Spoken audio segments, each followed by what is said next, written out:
বীৰ লাচিত খানাৰ দুৰ্জনকৈ বিষয়ববীয়াক আটক নগাঁও আৰক্ষী। উল্লেখ্য যে নগাঁও বৰবজাৰস্থিত মাছৰ কাটালৈ মিয়া অধ্যুষিত অঞ্চলৰ পৰা মাছ অনাত কাহিলী পৰা বাধা প্ৰদান কৰিছিল বীৰ লাচিত খানাৰ একাংশ সদস্যই।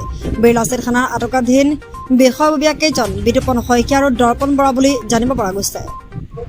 এটা কথা আপোনালোকৰ জৰিয়তে স্পষ্ট কৰি দিওঁ, যি অনা অসমীয়া ব্যক্তিয়ে অসমীয়া বিৰোধী মন্তব্য কৰিব পাৰিছে, তেওঁলোকে এটা কথা কৈ আছিলে যেন আমি উজনি অসমত মাছ নিদিওঁ। তাৰ অৰ্থ হ'ল আমি অসমীয়া মানুহক মাছ নিদিওঁ। আৰু যিসকলে অসমীয়া বিৰুদ্ধে কথা ক'ব পাৰিছে তেওঁলোকৰ বিৰুদ্ধে বীৰ লাচিত খানাৰ প্ৰতিবাদ অব্যাহত ৰাখিছে।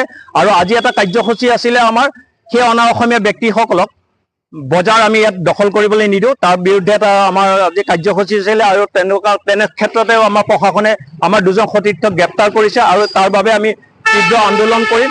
আৰু এটা কথা স্পষ্ট কৰি দিওঁ, প্ৰশাসনে আমাক সতীৰ্থক যদি জেললৈ লৈ যায় বা ফাঁচিও দিয়ে, তথাপি বীৰ লাচিত খানা সৈনিকসকল ক্ষান্ত নাথাকে। এই কাৰ্যসূচী অব্যাহত থাকিব আৰু ভৱিষ্যতেও কোনো অনা অসমীয়া ব্যক্তি যি অসমীয়া বিৰুদ্ধে কথা ক'ব পাৰে, অসমীয়াৰ বিপক্ষে কথা ক'ব পাৰে, তেওঁলোকৰ বিৰুদ্ধে বীৰ লাচিত খানাৰ সদায় কাৰ্যসূচী অব্যাহত থাকিব।